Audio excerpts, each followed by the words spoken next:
Hi, my name is Charlotte, and I was a very hardworking teenager. My life was always about studying and part-time jobs, but that all totally changed because of a boy. I was on my way to the principal's office to talk about the college scholarship that I'd applied for when I saw a boy from my class, Mason. His mother was there too, and she was yelling at him on their way out of the office. The week before, his dad had been here with him, and now it was his mom. He'd probably got another detention because of his failing grades, or the pranks he was usually pulling at school. Not that I was his stalker or anything, but I had always been intrigued by him. His mom was very angry, but he seemed happy because there was a smile on his face. Why? He was popular in our school because he was pretty talented and athletic, and he also had a playful nature. He had won multiple awards in special events where parents were expected to attend, but I noticed that he was always alone. That night, while I was on my night shift as a cashier at the local movie theater, I got a strange call. "Hello, is this Miss Charlotte?" a familiar older woman's voice asked. "Yes, that's me," I answered. "I saw you reply to our online ad for a private teacher, and we want to hire you for our son. We're wondering if you could start right away, like tomorrow." I was shaking with excitement all of a sudden. I was so happy that she wanted me despite me only having 5 months of experience from last year. I asked for the address, and what she gave me sounded familiar. It was close to our school anyway. I shared the good news with my mom, but she didn't seem particularly pleased. "You should enjoy being a teenager sometimes, Charlotte. Learn how to quit if things start to stress you out." I just smiled at my mom's concern. The next day, I finally arrived at the address the woman gave me. I pressed the doorbell, and unexpected faces appeared at the door. My face turned white as a sheet when I realized that they were Mason's parents. Did that mean I was going to be my crush's private teacher? I had a funny feeling in my stomach. My hands started to shake. The thought of being in a room alone with Mason gave me confusing emotions. I was terrified, excited, and anxious all at once. I'd never talked to him in my entire high school life because why would he notice me? I wasn't like his girlfriend Mandy, who was the definition of a goddess. Each session was planned to run for 2 hours every weekend. Mason is a stubborn boy. He hates to study, so please do everything you can. We're counting on you, his mother said. He needs to graduate and go to college. I can't wait for him to help us in one of our businesses, his father added, and I was already feeling the butterflies in my stomach from the pressure and other things. After finalizing everything, his mother led me to the study room to start my first teaching session. He wasn't in there yet, so I took some time to calm myself. I gasped when he suddenly appeared from behind me. He'd clearly just got out of the shower because he looked so fresh in his white t-shirt, and his hair was still wet. "Hey there, you must be the tutor," he asked. It was officially our first conversation in my entire life, and I tried my best to speak. "Yes, I am. So, shall we start? You look familiar," he said with narrowed eyes as he leaned his face closer to mine. I felt my heartbeat in my eardrums as I leaned away from him. "You don't recognize me?" A light bulb seemed to appear above his head. "Oh, right, you're that girl who always sits in the last row." "Yes, that's me. I'm Charlotte, in case you didn't know my name." I had to get a grip and be like a proper teacher. "Okay, Charlotte, but before we get started, let me tell you something." "What is it?" "I can make your job easier by doing nothing. Just do your thing there." "No, Mason, your parents are paying me to teach you, so I have to do my job," I said firmly. "I won't tell my parents anything, and you shouldn't either," he said as he put on his AirPods and started playing on his phone. Unbelievable! We finished the 2-hour session without me doing anything, and I felt guilty. Before going home, Mason's parents asked me how the session went, and I felt terrible lying. I didn't sleep well that night as I was brainstorming how to convince him to study. I was more anxious the next day. They reminded me to do my best because they wanted Mason to pass his final exams. As soon as I opened the study room door, a hand immediately pulled me in. "What do you think of this? Do you think a girl would like this as a gift?" Mason opened a jewelry box in front of my face and revealed a diamond bracelet and necklace. I was speechless for a moment. He was so generous to give me a gift as expensive as that. "It depends if the girl is into material things, Mason. But yeah, they're beautiful," I said. "Thank goodness, I'm kind of nervous right now. Today is me and my girlfriend's first anniversary," he revealed with sparkling eyes. "So this is him as a boyfriend. Ugh, Mandy is so lucky to have him." He opened the window, and I was surprised when he pulled someone in from outside. It was Mandy. How in the world did she manage to get up here? "Hi, Charlotte," Mandy greeted me, and before I could even reply, the two of them started kissing right in front of me. "Happy anniversary, babe. This is my gift for you." Mason then gave her the jewelry box, and her eyes almost popped out of their sockets. "Oh my God, this is beautiful!" She looked so happy with the gifts that she put them on right away and started taking selfies from every angle. She busied herself inspecting the diamonds and taking pictures of them to post on her Instagram and Snapchat, while Mason just stood there looking at her. "Let's go to your bedroom, babe. I need to change my clothes and touch up my makeup for more pictures," she said. I cleared my throat before butting in.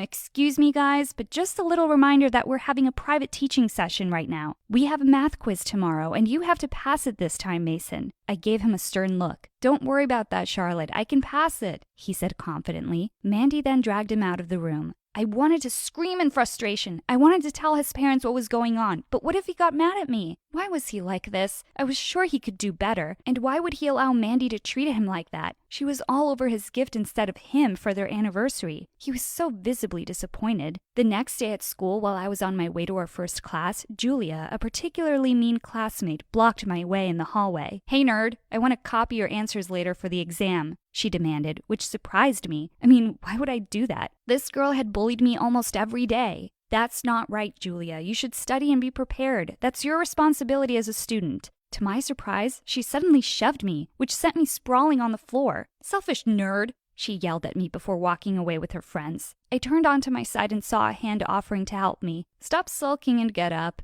It was Mason, who then pulled me up. We then walked together to our first class for the first time in my 4 years in high school. And my disappointment in him from last night was replaced with excitement. My day ended with his parents calling me, informing me that I needed to do my job better because Mason had failed the math exam that day. Our next session came and I found him sleeping on the couch in the study room. I tried to wake him up, but he didn't even stir. Should I tell his parents this time? He was overdoing this already. "Come on, Mason, wake up. You have to study and learn, please? I need to do this. I need this job and I need to pay our bills and school expenses all by myself. Come on, Mason, you have to help me." I was begging, but he looked so tired. I was running out of patience already. "Okay, fine. Tomorrow, if you still won't behave, I'll tell your parents whether you like it or not," I said, which finally woke him up. He got up and without a word, he grabbed my arm and dragged me to the window. "Mason, wait, what are you doing?" "You have to come with me." "No, we have to study, and there's no way I'm sneaking out through that window." "You don't have a choice." I screamed as he pushed me out of the window, but I landed on a safety net below.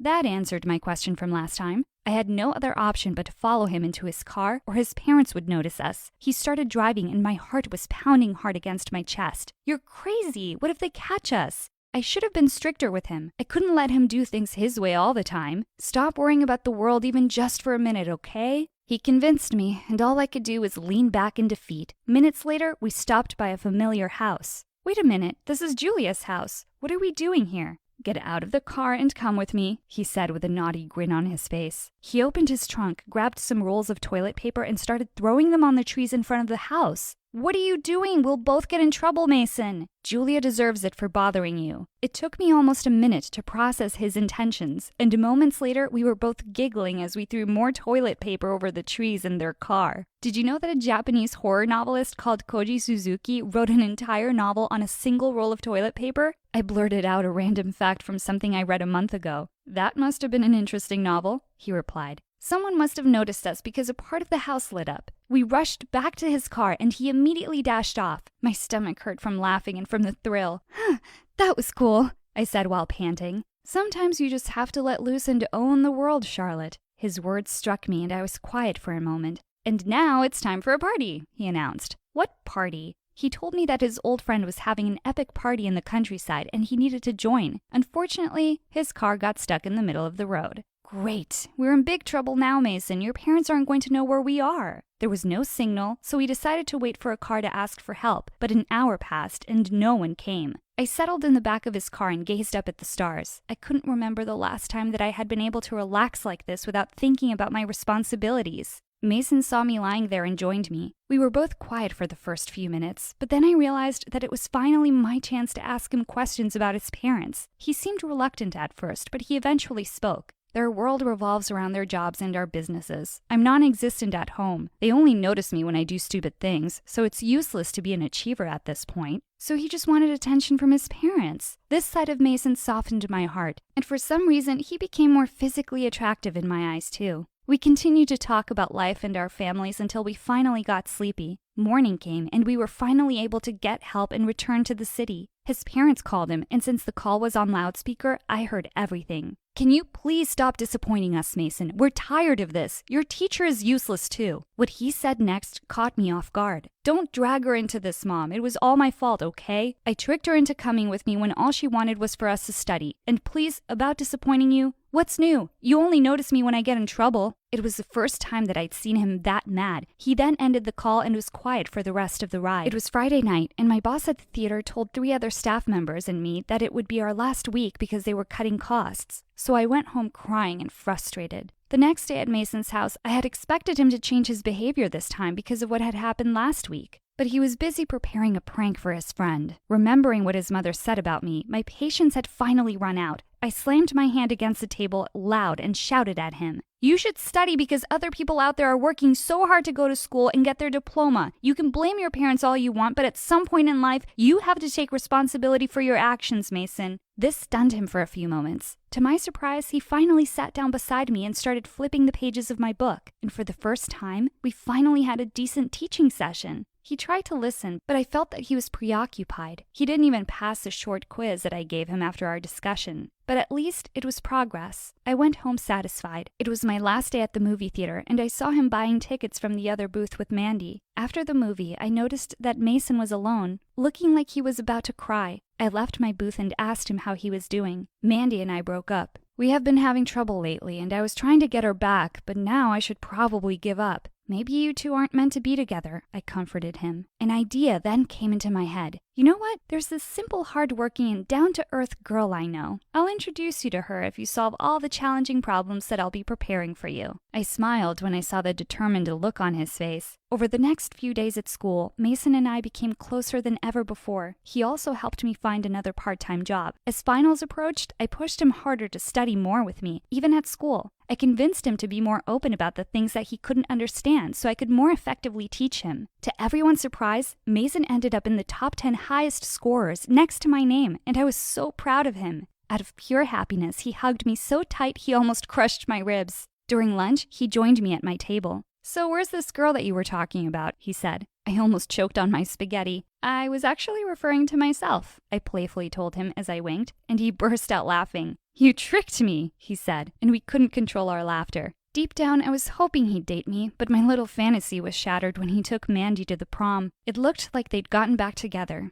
Oh well, having a boyfriend wasn't my priority, so although I was heartbroken for a week, I moved on. Graduation came, and I was so happy to see that Mason's parents were able to attend this time. They also looked so happy as they watched their son receive his diploma on stage. While listening to his graduation speech, my heart started racing when I heard him mention my name. And to Charlotte, a classmate of mine, and my private teacher. "I just want to thank you for inspiring and teaching me, and for being my study buddy. I will never forget you, Charlotte. You will always have a special place in my heart." When everything was over and I began to leave, I felt someone tap my shoulder. "You're already leaving?" he asked. "Yeah, I'm not exactly the resting type." For a few moments, we stayed silent. Then he sighed. "I just want to thank you for talking sense into me, and also apologize for making things difficult." Not able to form words, I just smiled and nodded at him before leaving.